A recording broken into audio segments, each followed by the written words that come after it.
When we're hypothesis testing on the geometric distribution, we're essentially asking ourselves, how long could you roll a dice and not get a 6 before you become suspicious?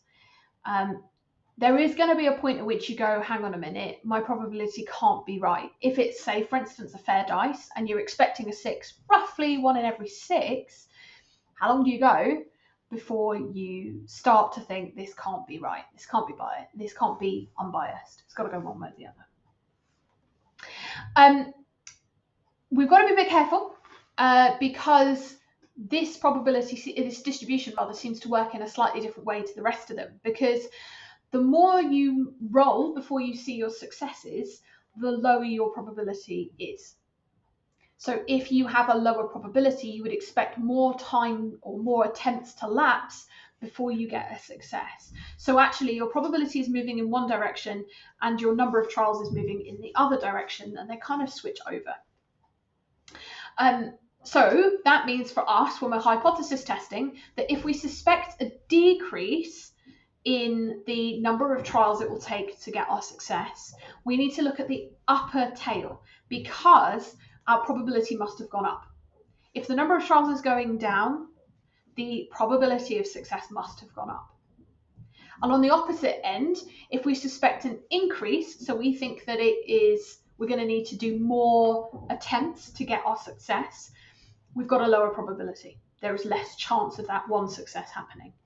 So actually we need to look at the lower tail. So we do unfortunately have a bit of a switch over here when it comes to setting up our hypotheses and then what we're calculating. But it's because of the nature of the geometric. It's how many trials can you do before you get a success. So we're going to leap straight into an example, because so often is the way hypothesis testing is best, I think, explored through context. So a company here is claiming that 1 in 8 of its packets of crisps contains a prize ticket. Lee decides, as one does, to test this claim, and he buys a packet of crisps every day until he finds a prize ticket. So we know we're in the geometric because we're doing something repeatedly until we see a success. Lee finds a prize ticket for the first time on the 24th day. Now, if it's 1 in 8 packets, supposedly, you would expect it to be around 8 days before you got a prize ticket.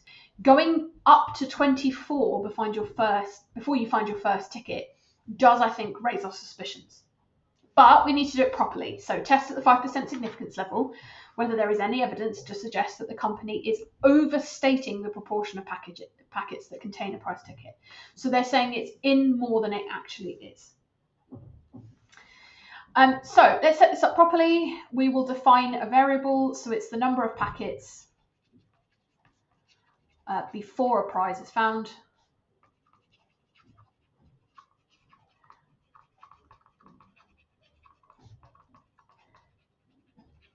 And we'll set up our model. So we think we're in a geometric, and it's P that we are calling into question. So our null hypothesis is, well, P is as the company states, and it's 1/8. Alternatively, P is being overstated.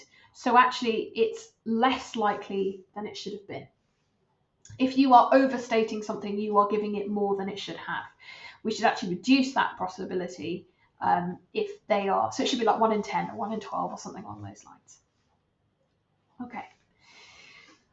We're then going to say, well, what's the likelihood of getting 24 or more? And again, if your probability should be lower than it is, it will take more trials to get your success. So this is what I meant about them sort of switching over and getting a little bit contrapositive to each other, but they kind of feel a bit different. If my probability reduces, I would expect my trials to increase before I get my success. So you actually swap the directions of your inequalities between the hypothesis and what you're testing for. In this case, that is 0.0464. Now that probability is under our 5% significance level, and therefore we're going to reject H0 and say that there's sufficient evidence that what? Well, that the company's overstating the proportions.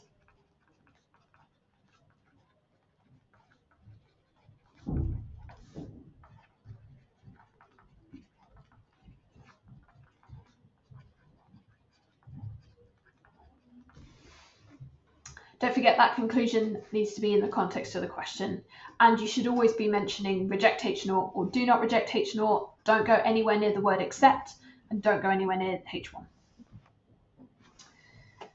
Let's have a look at another example. So an electronics company making tiny components for computers claims the percentage of defect components is just 0.05%.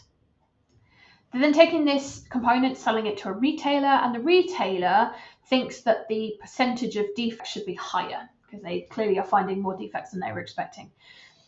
The retailer finds a defective component on the 90th one tested. Is there any evidence to suggest the retailer's suspicions are correct? Okay, so again, define your model. X is the number of components tested until a defective one is found.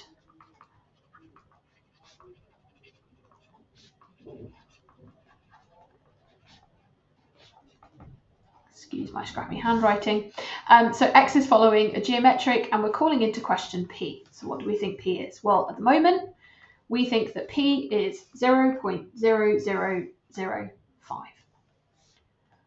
Not even 0.5%, but less than that. So yes, 0.005% is a probability of 0.0005. Alternatively, we think that that probability should be higher, or so do the retailers. They think that the percentage of defects should be higher, so greater than. If your rate of defects is higher, the probability of having a defect is higher, then you would go less time before you found a defect, or through less trials before you found a defect. So we want to test less than or equal to 90, and that comes out as 0.0440. Again, which is under our 5%, so in this example as well, we will reject H0 and we'll say sufficient evidence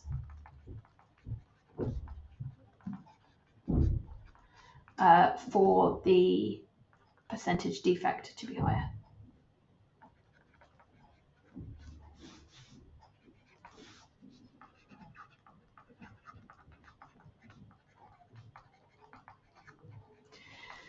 So other than that small change about the direction between the probability and the test, the hypothesis tests work in the same way. So you need to define your variable in your model, give me hypotheses, find a p-value, compare that p-value to the significance level and reject, or find a critical region.